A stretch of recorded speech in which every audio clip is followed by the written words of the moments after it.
नमस्कार, राज्यसभा टीवी के खास कार्यक्रम विशेष में आपका स्वागत है। मैं हूं दीपक डोभाल। मीडिया की आज़ादी पर पूरी दुनिया दशकों से बहस कर रही है। यूनेस्को ने इस पर कई प्रस्ताव पारित किए। ज़्यादातर मुल्कों का दावा है कि उनके यहाँ का मीडिया दुनिया का सबसे आज़ाद मीडिया है। बदलते दौर में मीडिया की आज़ादी ही लोकतंत्र को मापने का पैमाना बन गई। लेकिन क्या है इस वक्त दुनिया की तस्वीर? कैसा है दुनिया भर का मीडिया? इसमें कहाँ पर सुधार हुआ और कहाँ मीडिया की आज़ादी कम हुई है? विशेष में तमाम मुद्दों पर बात करेंगे। हम बताएंगे कि कुछ ही दिन पहले जारी एक रिपोर्ट में दुनिया भर में भारत को कौन सा स्थान मिला। 3 मई को पूरी दुनिया विश्व प्रेस स्वतंत्रता दिवस के तौर पर मनाती है। ऐसे में आज हम मीडिया की आज़ादी और दुनिया की हकीकत से आपको रूबरू कराएंगे। तो शुरू करते हैं आज का विशेष।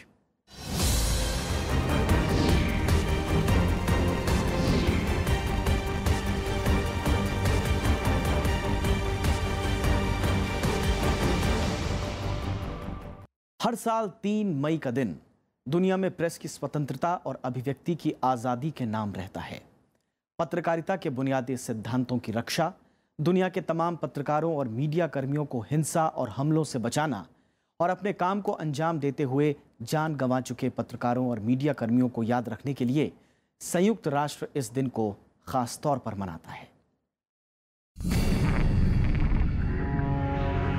इन चेहरों से आप शायद ही वाकिफ होंगे, लेकिन ये वो लोग हैं जिन्होंने खबरों को आप तक पहुंचाने के लिए अपनी जान कुर्बान कर दी।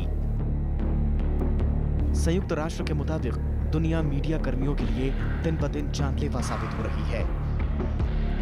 रोजाना 4 मीडिया कर्मी दुनिया के किसी न किसी कोने में अपने काम को अंजाम देते हुए जान से हाथ धो बैठते हैं। सैकड़ों मीडिया कर्मी सरकार या दूसरे समूहों की हिंसा, अभद्रता और धमकियों का शिकार हो रहे हैं। पत्रकारिता के बुनियादी सिद्धांतों पर कुठाराघात करने की सुनियोजित साजिश चल रही है। निष्पक्ष और बेखौफ आवाजों को दबाने की कोशिश आए दिन बढ़ती जा रही है। पत्रकारों के हक और पत्रकारिता के सिद्धांतों और अभिव्यक्ति की आजादी के खिलाफ हिंसा का प्रतिकार करने के लिए हर साल 3 मई को विश्व प्रेस स्वतंत्रता दिवस मनाया जाता है। Journalists go to the most dangerous places to give voice to the voiceless. Media workers suffer character assassination, sexual assault, detention, injuries, and even death. We need leaders to defend a free media.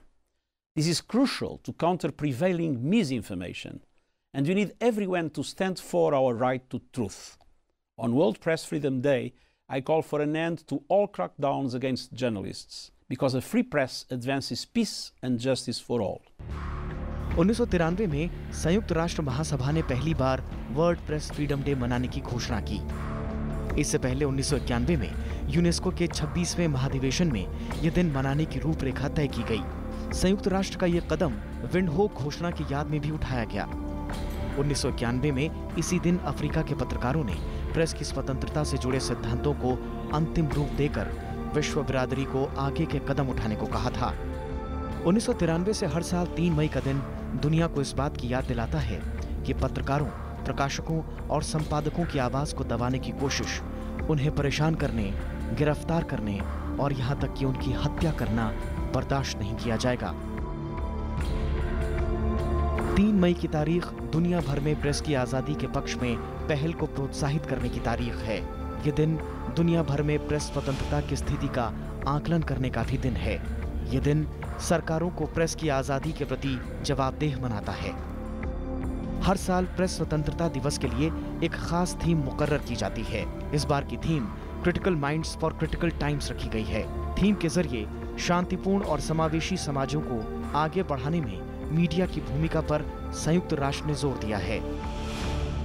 संयुक्त राष्ट्र ने इस theme के जरिए स्थायी विकास के लिए शांतिपूर्ण और समावेशी समाजों को बढ़ावा देने के उद्देश्य से बना सतत विकास लक्ष्य 16 को पाने की कोशिश भी की है। संयुक्त राष्ट्र का मानना है कि 2030 तक वैश्विक न्याय पाने के लिए सतत विकास लक्ष्यों के लिए मीडिया के खिलाफ हिंसा की रोकथाम, खतरे में पत्रकारों का संरक्षण और मीडिया पेशेवरों के खिलाफ हिंसा करने वाले अपराधियों को सजा दिलाना जरूरी है। संयुक्त राष्ट्र हर हाल में मीडिया पेशेवरों को सुरक्षित माहौल पर जोर दे रहा है। इस बार का प्रेस फ्रीडम डे मनाने के लिए यूनेस्को, इंडोनेशिया की सरकार और इंडोनेशिया की प्रेस परिषद ने इंडोनेशिया में UNESCO Guillermo canoe world press freedom पुरस्कार समारोह का आयोजन कर मुख्य समारोह मनाया। इंडोनेशिया के जकार्ता में 1 से 4 मई के बीच इस मुख्य समारोह का आयोजन किया गया। Bureau report, Rajya Sabha TV. Reporters without borders ने 2017 की जो रिपोर्ट जारी की है, उसमें बीते 6 साल में पहली बार फिनलैंड ने शीर्ष स्थान गंवा दिया।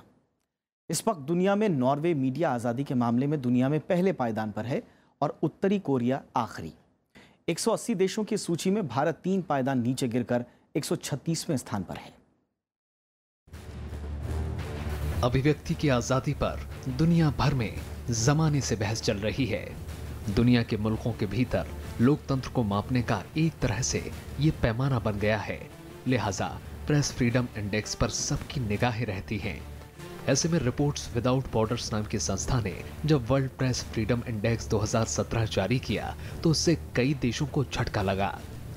इस बार फिनलैंड को पछाड़कर नॉर्वे चोटी पर पहुंच गया है। स्वीडन दूसरे, फिनलैंड तीसरे, डेनमार्क चौथे, नीदरलैंड्स 5वें, कोस्टारिका 6ठे, स्विट्जरलैंड 7वें, जमैका 8वें, बेल्जियम 9वें और आइसलैंड 10वें नंबर पर हैं। यानी चोटी के देशों में पश्चिमी यूरोप के स्कैंडिनेवियन मुल्कों का दबदबा है। रिपोर्ट में इसकी कई वजहें बताई गई हैं। जिन देशों को मीडिया आजादी में 72 मुल्कों की श्रेणी में रखा गया, उसके भी कारण गिनाए गए हैं। उन मुल्कों में जहां मीडिया को राज्य द्वारा और नॉन स्टेट एक्टर्स द्वारा दबाया जाने का पूरा कोशिश किया जाता है, उनके लिए ये बहुत ही महत्वपूर्ण संदेश है कि लोकतंत्र को कायम रखने के लिए मीडिया का जो स्वतंत्रता है वो बहुत ज़रूरी है। अगर बड़े और ताकतवर देशों की बात करें तो इस सूची में जर्मनी 16वें, कनाडा 22वें, फ्रांस 39वें, ब्रिटेन 40वें, अमेरिका 43वें और इटली 52वें स्थान पर हैं। तो वहीं जापान 72वें, ब्राजील 103वें, भारत 136वें, रूस 148वें और चीन 176वें पायदान पर मौजूद हैं। ये वो मुल्क हैं जिनका दुनिया भर में आर्थिक दबदबा कायम है, लेकिन सूची में कोई भी देश टॉप 10 में जगह नहीं बना पाया। यानी इस रिपोर्ट से ये साफ दिख रहा है कि मीडिया आजादी और बड़ी आर्थिक ताकतों के बीच कोई सीधा संबंध नहीं है। रिपोर्ट के मुताबिक कई देश में हालात बेहद गंभीर हैं। रिपोर्ट्स विदाउट बॉर्डर्स के इंडेक्स में जो देश निचले पायदान पर खड़े हैं, उनमें उत्तरी कोरिया, इरिट्रिया, तुर्कमेनिस्तान, सीरिया, चीन, वियतनाम, सूडान, क्यूबा और जिबूती शामिल हैं। इन देशों में या तो सेंसरशिप ज्यादा है या फिर मीडिया कर्मियों को खतरा ज्यादा है। ये देश पिछले साल भी लगभग इसी स्थान पर थे। सिर्फ उत्तर कोरिया और इरिट्रिया ने आपस में स्थान बदला है।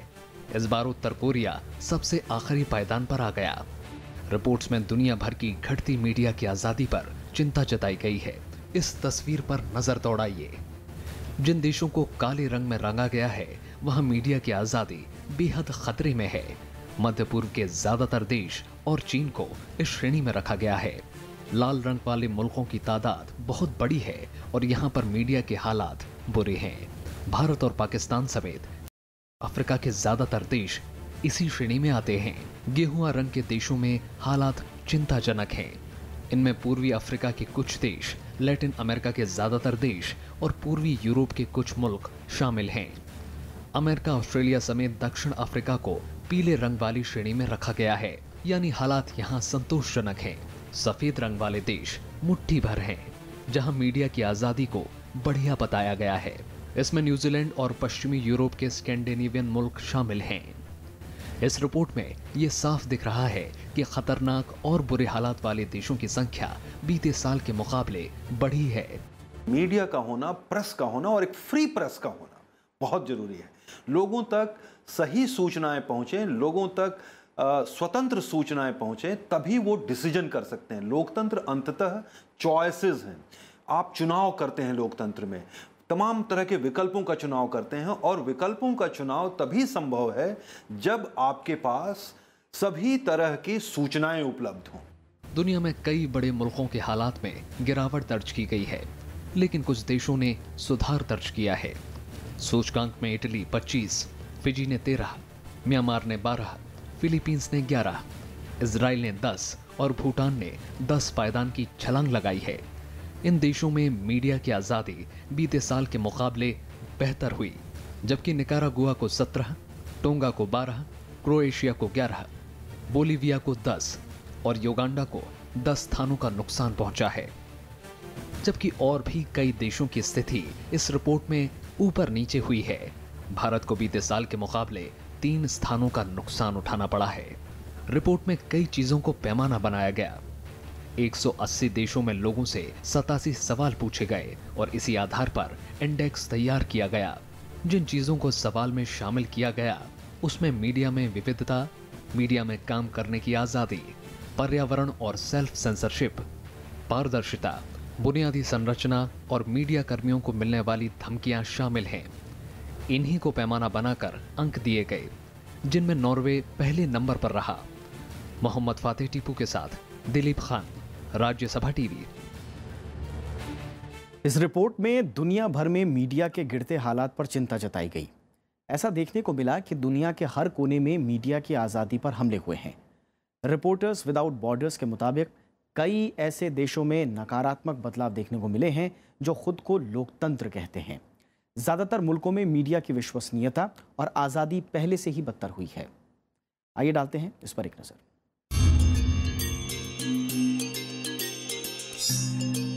दुनिया भर में मीडिया उद्योग लगातार तरक्की की राह पर है। अखबार, टीवी, रेडियो और वेबसाइट्स की तादाद बढ़ती जा रही है। दुनिया में कई मीडिया घराने 100 साल पूरे कर चुके हैं और कई अखबारों और टीवी चैनलों को शुरू हुए दशकों बीत चुके हैं। ऐसे में रिपोर्टर्स विदाउट बॉर्डर्स की रिपोर्ट मीडिया की इस प्रगति पर बड़े सवाल खड़े करती है। 2017 की रिपोर्ट के मुताबिक ऐसे मुल्कों की तादाद बढ़ी है जहां मीडिया की आज़ादी बदतर है। रिपोर्ट ये भी कहती है कि लोकतांत्रिक देशों में भी इस आज़ादी पर खतरा बढ़ा है। रिपोर्टर्स विदाउट बॉर्डर्स के मुताबिक इन मुल्कों में कड़े कानून, हिंसा और आपसी हितों के टकराव का खामियाजा मीडिया आज़ादी को भुगतना पड़ा है। इस बात को लोगों को रिमाइंड कराना चाहिए कि प्रेस का काम सरकारों का गुणगान करना नहीं, बल्कि सरकारों की जिम्मेदारी और जवाबदेही तय करना है। प्रेस का काम सरकार और नेताओं की प्रशंसा के पुल बांधना नहीं, उनकी कमियों को बताना है, उन पर उंगली उठाना है ताकि उसको और बेहतर बनाया जा सके। मीडिया के चरित्र में आ रहे कई बदलावों को रिपोर्ट में दर्ज किया गया है। रिपोर्ट के मुताबिक पोस्ट ट्रुथ दौर, प्रोपेगेंडा आदि पर हमले ने लोकतंत्र के भीतर मीडिया का गला घोंट दिया है। लोकतांत्रिक देशों में मीडिया पर हमलों की संख्या बढ़ी है। कई देशों में मीडिया को सरकार ने प्रचार का हथियार बना लिया है। इस रिपोर्ट में अमेरिकी राष्ट्रपति चुनाव के दौर में फर्जी खबरों के बढ़ते चलन को पोस्ट ट्रुथ दौर की मिसाल के तौर पर गिना गया है। रिपोर्ट में कहा गया है कि राष्ट्रपति चुनाव के दौरान डोनाल्ड ट्रंप ने मीडिया की विश्वसनीयता पर सवाल उठाए और विकल्प के नाम पर झूठी सूचनाएं जनता तक पहुंचाईं। माना जा रहा है कि फ्रांस में भी ये चलन रफ्तार पकड़ चुका है। ब्रिटेन में ब्रेक्जिट जनमत संग्रह के दौरान मीडिया की भूमिका और फर्जी खबरों की भी इस रिपोर्ट में कड़ी आलोचना की गई है। आज के उस दौर में जिस समय फेक न्यूज, हेट स्पीच, मैंने जिसको कहें नफरत की आवाज और भाषा को आगे बढ़ाया जा रहा है, झूठी खबरों का पूरा एक तरह से इतनी बाढ़ आई हुई है जिसमें लोकतंत्र डूब रहा है। उस समय इस बात को याद दिलाना कि लोकतंत्र में मीडिया का, न्यूज मीडिया का, फ्री प्रेस का असली दायित्व क्या है। असली दायित्व है कि एक हमें जिसको कहते हैं कि मीडिया का जो रोल है वो क्रिटिकल एडवर्सेरियल प्रेस का होना चाहिए। प्रेस फ्रीडम इंडेक्स में इससे पहले जो देश बढ़िया और बहुत बढ़िया की श्रेणी में आते थे, उनकी तादाद 2.3% कम हो गई है। इससे पहले लगातार 6 साल से इस इंडेक्स में शीर्ष पायदान पर रहने वाले फिनलैंड की भी आलोचना की गई। रिपोर्ट में कहा गया कि वहां के प्रधानमंत्री ने पब्लिक ब्रॉडकास्टिंग का अपने हितों के लिए इस्तेमाल किया। उरुग्वे और चिली में रिपोर्टर्स को रिपोर्ट करने में बाधा पहुंचाने के मामले सामने आए हैं। पोलैंड में पब्लिक ब्रॉडकास्टिंग सेवा पर सरकार ने सीधे नियंत्रण कर लिया। नतीजतन वो सरकारी प्रचार के माध्यम में तब्दील हो गई। जर्मनी में सरकार ने पत्रकारों की जासूसी करने के लिए खुफिया विभाग का सहारा लिया। न्यूजीलैंड में सरकार ने खबर देने वाले विसल ब्लोअर्स के लिए सजा का प्रावधान कर दिया। ये वो वजहें हैं जिनके चलते मीडिया की आज़ादी दुनिया भर में छिनी है। रिपोर्ट के मुताबिक पूरी दुनिया में खोजी पत्रकारिता संकट के दौर से गुजर रही है। मालिक डिक्टेट करता है कि क्या रिपोर्टिंग होगी। जो जर्नलिस्ट है वो कॉन्ट्रैक्ट पे है, उसको ये नहीं पता आज नौकरी रहेगी या नहीं रहेगी। और जहाँ नौकरी पे उसकी तलवार लटकी हो तो वो फ्री प्रेस कैसे आप कहलाओगे। मीडिया पर कॉरपोरेट और मालिकों के दबाव के चलते कंटेंट आजाद नहीं रह गया है। रिपोर्ट बताती है कि कई देशों में संपादकीय और वित्तीय आजादी पर चोट हुई है। मीडिया आजादी को लेकर रिपोर्ट में कई और भी चिंताएं जाहिर की गई हैं, जो बताती हैं कि मीडिया में आ रहे बदलाव ने इसकी साख गिरा दी है। झूठी खबरों और अफवाहों ने मिलकर एक समानांतर मीडिया का रूप ले लिया है। मोहम्मद फातेह टीपू के साथ दिलीप खान, राज्यसभा टीवी। प्रेस की आज़ादी को लेकर भारत में चिंताएं बढ़ रही हैं। वर्ल्ड प्रेस फ्रीडम इंडेक्स के मुताबिक भारत में प्रेस की आज़ादी पहले के मुकाबले कम हुई है। प्रेस की आज़ादी को लेकर 180 देशों में किए गए सर्वेक्षण में भारत को 136वां स्थान मिला है। पहले भारत का स्थान 133वां था, यानी भारत 3 स्थान नीचे गिरा है। बीते कुछ सालों में भारतीय मीडिया ने सामाजिक, आर्थिक और राजनीतिक परिदृश्य को प्रभावित करने में महत्वपूर्ण भूमिका निभाई है। 2011 का लोकपाल आंदोलन हो, यूपीए का पतन और एनडीए का राजनीतिक उभार रहा हो, जेएनयू विवाद के बाद उभरी राष्ट्रवाद पर बहस की बात हो या दादरी कांड के बाद गो हत्या पर छिड़ा विमर्श, भारतीय मीडिया ने कई मुद्दों को आम जनमानस से जोड़कर क्षेत्रीय और राष्ट्रीय स्तर पर कई बदलावों में बड़ी भूमिका निभाई। इस दौरान सरकार और समाज के बीच मीडिया की भूमिका काफी मजबूत हुई, लेकिन मीडिया और अभिव्यक्ति की आजादी पर अब भी बड़ा प्रश्न चिन्ह भारत में हुआ है। रिपोर्टर्स विदाउट बॉर्डर्स की रिपोर्ट की माने तो भारत में प्रेस की आजादी पहले के मुकाबले काफी कमजोर हुई है। कोई लोकतंत्र बिना आलोचना के जीवित नहीं रह सकता। तो लोकतंत्र में जो भी आलोचना हो रही है उसको आप तुरंत नेशनल और इंटरनेशनल में बदल दें। तो ये जो बाइनरीज क्रिएट कर दी गई हैं कि या तो आप इधर हैं या उधर हैं, आप बीच में कहीं नहीं हो सकते। आप किसी की आलोचना नहीं कर सकते। किसी की आलोचना करना एक तरह से देशद्रोह के बराबर कर दिया गया है। मैं समझता हूं कि ये सब चिंता की बात है। हाल ही में जारी हुई इस रिपोर्ट में 180 देशों में भारत की रैंकिंग 136 आंकी गई। पिछली रिपोर्ट में भारत 3 पायदान मजबूत यानी 133वें स्थान पर था। यही नहीं, भारत का ग्लोबल स्कोर भी पिछली बार के मुकाबले 0.23 अंक कम रहा। रिपोर्टर्स विदाउट बॉर्डर्स के आंकड़ों के मुताबिक प्रेस की आजादी के मामले में भारत पाकिस्तान से महज 3 स्थान ऊपर है, जबकि हिंसाग्रस्त फिलिस्तीन से 1 अंक नीचे। भारत के पड़ोसी देश नेपाल और भूटान प्रेस की स्वतंत्रता के मामले में भारत से कहीं अच्छे हैं। नेपाल 100वें और भूटान 84वें स्थान पर है। यही नहीं, भारत की स्थिति अफगानिस्तान, ट्यूनीशिया और युगांडा जैसे देशों से भी खराब बताई गई है। मैं मानता हूं कि कुछ घटनाएं हुई है जहां मीडिया कर्मी जो है वो विक्टिम रहे हैं, लेकिन मैं ये मानने के लिए तैयार नहीं हूं कि भारतीय की मीडिया जो है स्वतंत्र नहीं है।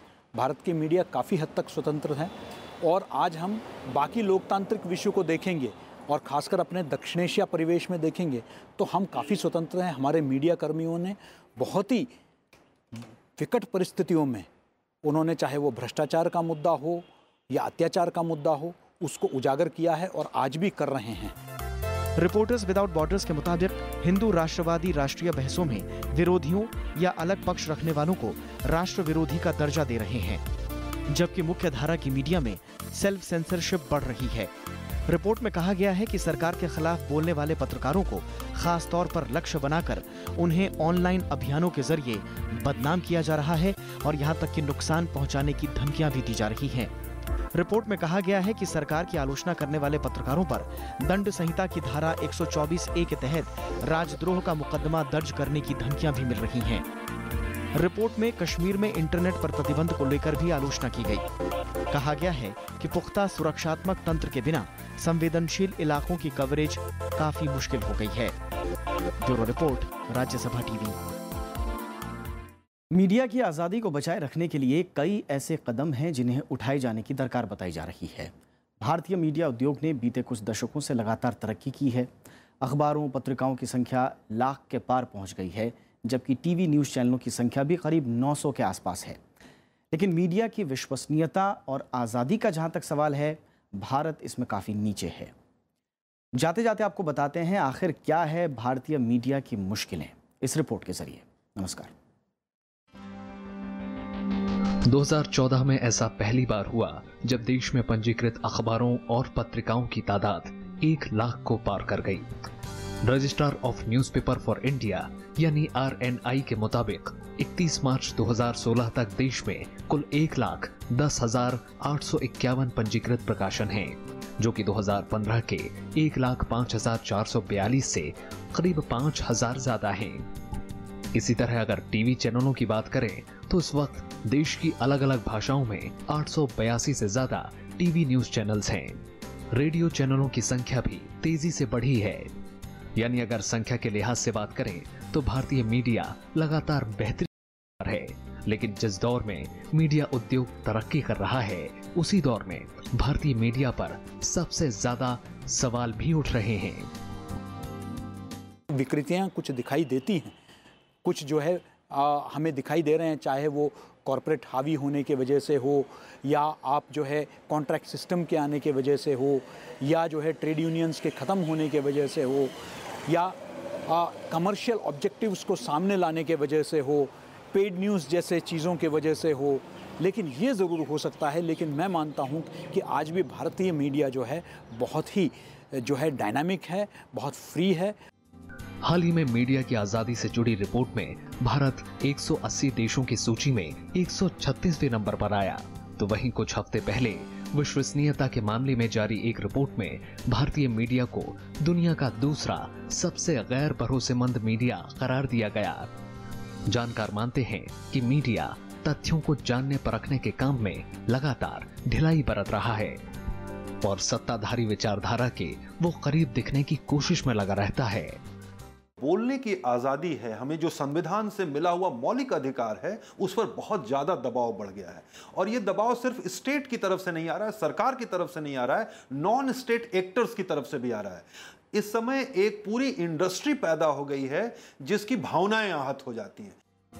भारतीय मीडिया की मुश्किलें कई हैं। इनमें cross media ownership, paid news, विज्ञापनों पर निर्भरता, संपादकीय स्वायत्तता, नियमन का सवाल और सनसनीपन बेहद अहम है। पेड न्यूज पर 2009 के आम चुनाव के बाद चर्चा काफी तेज हुई। पेड न्यूज का मतलब ऐसी खबर से है जिसे पैसे लेकर छापा जाता है, यानी होता तो है वो विज्ञापन, लेकिन शक्ल सूरत खबरों वाली होती है। 20 अक्टूबर 2011 को चुनाव आयोग ने पेड न्यूज पर कड़ा रुख दिखाते हुए उत्तर प्रदेश के बिसौली की विधायक उमलेश यादव की मान्यता रद्द कर दी और 3 साल तक चुनाव लड़ने पर भी पाबंदी लगा दी। पेड न्यूज पर यह देश की पहली कार्रवाई थी, लेकिन जिन अखबारों में खबरें छपी उन पर आज तक कार्रवाई नहीं हो सकी। मीडिया पर अगर हालिया अध्ययन की बात करें तो कई संस्थानों ने लंबी चौड़ी सिफारिशें सौंपी, लेकिन हालात जस के तस हैं। इनमें जुलाई 2009 में administration staff college of Hyderabad की क्रॉस मीडिया ऑनरशिप पर आई रिपोर्ट, अप्रैल 2010 में पेड न्यूज पर प्रेस काउंसिल ऑफ इंडिया की रिपोर्ट, फरवरी 2013 में मीडिया ऑनरशिप पर ट्राई की सलाह पत्र और मई 2013 में पेड न्यूज पर संसद की स्थायी समिति की रिपोर्ट बेहद अहम है। लेकिन इन तमाम कवायदों का ठोस नतीजा अब तक नहीं निकला। मई 2014 में विधि आयोग ने भी एक परामर्श पत्र जारी किया, जिसको अपनाया जाना आज भी बाकी है। भारत जैसा देश अकेला ऐसा डेमोक्रेटिक देश है जहां पे ओनरशिप पे कोई लॉ नहीं है, तो हमें ओनरशिप पे भी लॉ चाहिए कि जो मालिक है वो अपनी मर्जी से जो वो चाहे उस तरफ अपने इंस्टीट्यूशन को ना खींच के ले जाए। 2 बार के अध्ययन के बाद भारतीय दूरसंचार नियामक प्राधिकरण ने मीडिया के ऑनरशिप के कुछ महत्वपूर्ण ट्रेंड की तरफ इशारा किया। इनमें संचार माध्यमों पर कुछ समूहों का बढ़ता एकाधिकार, एक ही समूह का प्रसारण और वितरण के कारोबार में दखल, प्राइवेट ट्रीटीज यानी विज्ञापन छापने या दिखाने के बदले कंपनियों के शेयर लेना और राजनेताओं, कॉरपोरेट घरानों और धार्मिक स्थानों को अपने प्रचार के मकसद से मीडिया में निवेश करना अहम है। ट्राई ने इन तमाम फैसलों पर आंशिक या पूर्ण पाबंदी की बात कही। अमेरिका और ब्रिटेन की तर्ज पर मीडिया ऑनरशिप को कानूनी जद में लाने की बात कही गई। हालांकि इनमें से कई बिंदु संसद की स्थायी समिति की रिपोर्ट में भी उठाए गए थे, लेकिन संसद में उसके बाद कोई मजबूत पहल होती नहीं दिखी। वर्किंग जर्नलिस्ट एक्ट है, वर्किंग जर्नलिस्ट एक्ट बेमाने हो चुका है हमारे देश में, उसको भी रेज करना पड़ेगा, क्योंकि ये सारी चीज़ें जो जॉब प्रोटेक्शन जर्नलिस्टों की है वो फ्रीडम से जुड़ा हुआ एक मुद्दा है। जब तक जर्नलिस्ट की नौकरी प्रोटेक्टेड नहीं रहे तो फ्रीडम क्या हो रहेगा। 2013 में सूचना और प्रसारण मंत्रालय ने टीवी चैनलों को ये निर्देश दिया था कि 1 घंटे में 12 मिनट से ज्यादा विज्ञापन वो प्रसारित ना करें, लेकिन मीडिया उद्योग से कई दौर की बातचीत के बाद 2014 में इस फैसले को ठंडे बस्ते में डाल दिया गया। फिलहाल विज्ञापन को लेकर कोई ठोस नियम कायदा देश में मौजूद नहीं है। मीडिया के इन तमाम कमजोर पक्ष को कई लोग मीडिया का चरित्र मानते हैं, तो कुछ लोग महज अपवाद या भटकाव। लेकिन इसी के चलते मीडिया के नियमन का सवाल भी उठता रहा है। प्रेस काउंसिल के पूर्व अध्यक्ष मार्कंडेय काटजू ने मीडिया नियमन के लिए मीडिया काउंसिल की पुरजोर वकालत की थी। कुछ लोगों ने तीसरे प्रेस आयोग के गठन की भी वकालत की। फिलहाल प्रिंट मीडिया के नियमन के लिए तो देश में प्रेस काउंसिल ऑफ इंडिया है, लेकिन इलेक्ट्रॉनिक मीडिया के लिए ऐसा कोई भी आयोग मौजूद नहीं है। टीवी चैनलों की तरफ से न्यूज ब्रॉडकास्टिंग स्टैंडर्ड अथॉरिटी जैसी संस्था निगरानी करती हैं। जानकारों का मानना है कि मीडिया में मौजूद सनसनी और तमाम गड़बड़ियों को स्वायत्त संस्थान ही दुरुस्त कर सकती हैं। मोहम्मद फातिह टीपू के साथ दिलीप खान, राज्यसभा टीवी।